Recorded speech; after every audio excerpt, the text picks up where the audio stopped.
Hello and welcome to Anu's Short Stories. I hope you enjoy this story. I'm going to try and upload a new story each day. The Sinister Mask. The Isle of Wight had always been a place steeped in whispers of the uncanny, but few stories matched the chilling legend of the Sinister Mask. Holly Arnold, a theatre enthusiast and amateur historian, first heard of it while researching the island's forgotten landmarks. The mask was said to reside within the abandoned Apollo Theatre hidden in the seaside village of Ventnor. It was rumored to bring tragedy to anyone who dared wear it. Intrigued by the tale, Holly decided to investigate. Chapter 1: The Invitation. On a brisk autumn morning, Holly stood outside the Apollo Theatre, its once grand facade crumbling under decades of neglect. The theatre had been shuttered since 1923 after a series of grisly accidents claimed the lives of its performers. Her research revealed that the final tragedy involved Victor Lane, a celebrated actor who collapsed mid-performance while wearing a peculiar mask. Holly pushed the heavy wooden door, which creaked open as though welcoming her. Dust motes danced in the air, illuminated by the faint light filtering through shattered stained glass windows. Her flashlight cut through the gloom, revealing rows of decaying seats and a stage shrouded in shadows. She wasn't alone. A voice echoed from the darkness. Looking for something, Holly startled. His weathered face bore the weight of untold secrets. "You must be Holly Arnold." "I'm Arthur Hale, the caretaker, or what's left of one. I'm researching the theatre and the mask." "The mask is not a relic to be studied. It's a curse. Leave it buried in the past."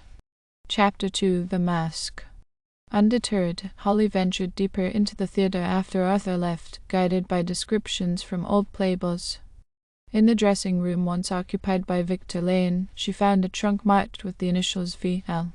The lock was rusted, but a firm tug broke it open. Inside, she uncovered costumes, faded scripts, and at the very bottom the mask. It was unnervingly lifelike. Made of porcelain, its features were flawless but haunting, a pale face with hollow eyes and a red, twisted grin. Holly felt an almost magnetic pull toward it, her fingers trembling as she lifted it from the trunk. As she stared into its vacant eyes, a cold whisper swept through the room.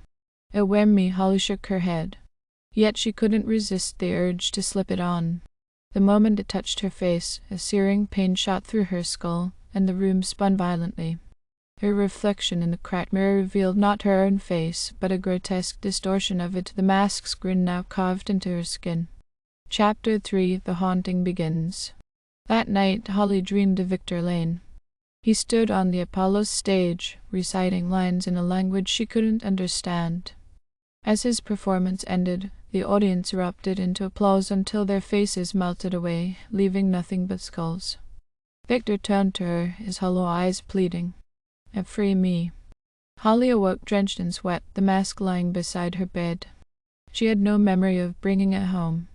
The whispers began that morning. At first faint, they grew louder, chanting her name in mournful tones. Shadows moved in her peripheral vision, and reflections in mirrors twisted into grinning abominations. Desperate for answers, Holly returned to the Apollo Theatre. Arthur was waiting. "You wore it, didn't you?" he growled. "I didn't mean to." "How do I stop this?" "The mask binds you to its curse. It feeds on fear and despair, reliving the agony of its creator. To break the curse, you must uncover the truth of Victor Lane's death." Chapter 4. Holly scoured old records, piecing together the dark history of Victor Lane. He had been a rising star, known for his captivating performances and his tempestuous affair with the theatre's director, Alina Grayson. When Alina discovered Victor's infidelity, she commissioned the mask from a reclusive artist rumored to dabble in the occult. On the night of Victor's final performance, Alina forced him to wear it, sealing his fate as he writhed in agony before the horrified audience. The mask, infused with Victor's suffering and Alina's vengeance, became an object of malevolence. Holly realized what she had to do. She returned to the Apollo at midnight, clutching the mask and a can of gasoline. On the stage, she placed the mask and whispered an apology to Victor. "I'm setting you free," as she struck a match.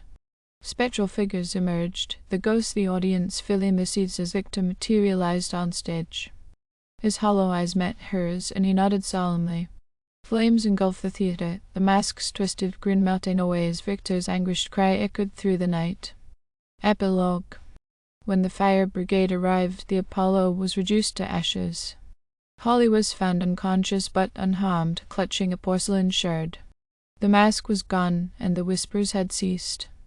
Though the Apollo Theatre was no more, Holly knew the island would never forget its sinister legacy. And neither would she. Epilogue continued the lingering curse. Weeks passed, and Holly tried to return to normal life. Yet the memories of that night lingered like a shadow. She often found herself absent-mindedly tracing the scar along her jawline where the mask had burned into her skin, a permanent reminder of her encounter with the supernatural. Despite the destruction of the mask, Holly couldn't shake the feeling that something was still watching her. The porcelain shard she had kept as a memento seemed to hum faintly when she held it, its surface unnaturally cold to the touch. Strange occurrences began to creep into her daily routine. Doors she locked would swing open, lights flickered without reason, and on more than one occasion her reflection in the mirror didn't move in sync with her. One night, as she was preparing for bed, the whispers returned. They were faint at first, like a breeze rustling through leaves, but they grew louder and more insistent. "Oh, Holly, you promised," she froze. This time it wasn't her face looking back. Victor Lane's sorrowful visage stared out at her, his hollow eyes filled with pain. "You didn't free me. The mask was only a vessel. She still holds me. Felina." Victor nodded slowly, his expression twisting into a grimace of agony before the mirror shadowed, shards raining onto the floor. Chapter 5: The Hunt for Alina. Determined to end the curse once and for all, Holly delved into Alina Grayson's history. She discovered that Alina hadn't died peacefully. Consumed by guilt and paranoia after Victor's death, she had vanished under mysterious circumstances. Some believed she had fled the Isle of Wight, but local legends whispered of her spirit lingering near the Apollo Theatre's ruins, guarding the curse she had wrought. Holly returned to Ventnor, now overrun with rumors of the Apollo's haunting. The ruins of the theatre were a char task, but locals claimed to see a ghostly figure wandering the grounds, a woman in a black gown, her eyes blazing with hatred. Armed with a bundle of sage, a vial of holy water, and a growing resolve, Holly entered the ruins under the light of a full moon. The air was thick with a suffocating energy, and the faint strains of an old piano melody echoed through the night. Holly called, her voice trembling but firm. "It's over." To release him, a gust of icy wind swept through the ruins. When her eyes adjusted to the dim moonlight, she saw Alina standing before her. The ghost's face was pale and angular, her lips curled into a mocking smile. Alina's voice was cold and cutting. "You meddle in what you don't understand. Girl, you betrayed me, and he will suffer for eternity." Holly stepped forward. "No, he's suffered enough. You can't hold on to this forever. It's destroying you, too." Alina's form flickered. For a moment, Holly glimpsed a woman broken by grief and rage. The ghost lunged at her, but Holly hurled the shard at her feet. The air erupted with a deafening wail as Alina's figure dissolved into mist, her screams fading into silence. Final epilogue: peace restored. When dawn broke, the ruins of the Apollo Theatre felt lighter, as if a dark veil had been lifted. Holly stood amidst the rubble, exhausted but triumphant. The shard had disintegrated, leaving no trace of the mask's power. For the first time in weeks, Holly felt free. She knew she had finally laid Victor's spirit to rest.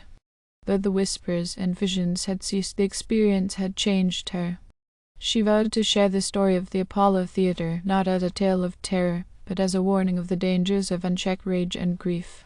As Holly walked away from the ruins, a gentle breeze brushed her cheek, carrying with it a soft, almost grateful whisper, "Thank you." And with that, the Apollo Theatre and its cursed mask became another chapter in the Isle of Wight's ghostly legends, a mystery finally put to rest, or so Holly hoped. Thank you for listening. I hope you enjoyed this story. Please don't forget to like, and even better, like and subscribe. Thank you very much, and I hope you have a great day.